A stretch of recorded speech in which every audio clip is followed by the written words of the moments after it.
What's going on, everybody? It's your boy, the uncrowned Otaku, and we here to talk about the latest chapter of Solo Leveling. Man, I thought the Monarchs were going to be more fearsome than what they actually are. It seems like the Monarchs are powerful beings, but they're also very, I don't want to say scared, but that's really the only word that comes to mind. I guess calculative. Calculative. Somebody will correct me in the chat. I know all about it. I know somebody will. But yeah, so Frost Monarch went back. They had a little summit. Looked very much like the Akatsuki summit. Shout out to Naruto. A little throw in there, I'm sure. Everybody was standing on their own pillar, just, swagged up. And they're like, oh, the Shadow Monarch is back. We got to do something about it.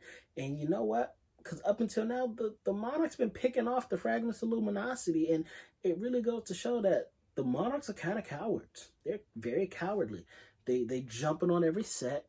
We already saw when they was fighting Christopher Reed, it took like 3 of them against 1. We don't know how many actually fought, but 3 of them was there for sure, picking on that fragment. The Frost Monarch was picking on the other dude because he was in a shabby shell. And then when Sung Jin-woo showed up, he was like, hey man, I'm not here to fight for my life, all right? I'm going to get on out of here.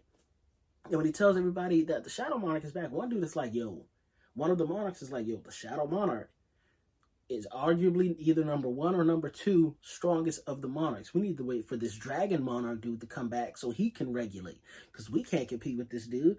And one of the Monarchs had the nerve to say, what are you, scared of a human? And I'm like, yeah, he is. You're also scared because you're trying to jump this human. They don't want to run the ones. They don't believe in fighting with just these. They're going to jump on every set. And they're like, yo, are you in? You and you. And I think it's 3 of the Monarchs. 3 of the Monarchs are going to go up against Sung Jin-woo. And you know what's crazy? They still going to get bodied like everybody else. Sung Jin-woo got an army at his beck and call. I dare y'all to come up to this planet swagging on your boy. He going to put you 6 feet under. You know what I'm saying? Only way out for these Monarchs are in a box, because they literally cannot be cloned into Shadow Warriors. But yeah, so we got a little, we met almost all the Shadow Monarch. Well, not Shadow Monarchs. We met almost all the Monarchs. It's late at night, guys. Forgive me. We met almost all the Monarchs. The Dragon Monarch seems to be the most powerful, but he's not in the mix yet. Apparently, from what they said, he's too powerful for any vessel to contain him, which was also the case with the Shadow Monarch. But I guess because Sung Jin-woo completed the tower, he had enough power to contain the Shadow Monarch. Whoever is the Dragon Monarch's vessel hasn't completed their mission, bro.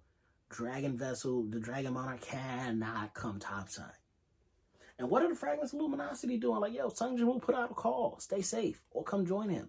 They need to go be with Sung Jin-woo. He's the only one that can keep them safe. You can get all the S-rank hunters you want. They will still get bodied. You saw what the Frost Monarch did. Granted, he wasn't going to fight Sung Jin-woo, but Sung Jin-woo is on another plane of existence. You feel me? Any S-rank hunter, they're getting bodied by that Frost Monarch. They won't stand a chance. But yeah, that's really all I wanted to talk about, was just a little bit more about the Monarch. They mentioned something about the White Flame Monarch. I think that's the one who beat up Christopher Reed. But I'm not too sure there. I'm really waiting to see and get introductions to all the Monarchs. We got Frost, we got White Flame, we got Dragon, we got Shadow. That's 4. And the Giant, who's dead by now. That's 5.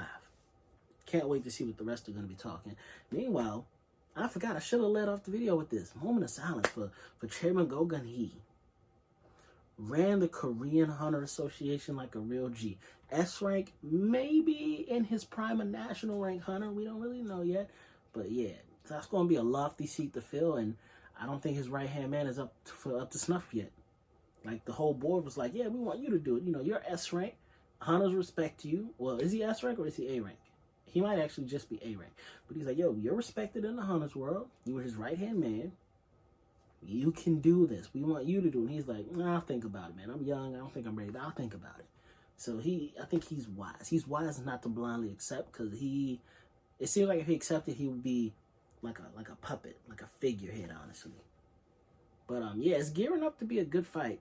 I'm kind of still on the fence about which side is necessarily good and which side is evil. We know for a fact the Monarchs want to destroy Earth, but we don't know if the fragments of luminosity are really for humanity, or is this just the only way that they can be on the battlefield? Because I think Earth is just another battlefield for them. They've done this fight before, and humanity wasn't involved back then. So I think this is just the battlefield, and they need humanity to be the vessels.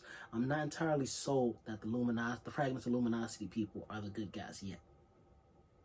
But we'll see how that all shakes down. How did y'all like the chapter? Comment down below. Don't forget to like, share, subscribe, do all that social media jazz. Meanwhile, it's been your boy, the Uncrowned Otaku. Fire right here. I'm out.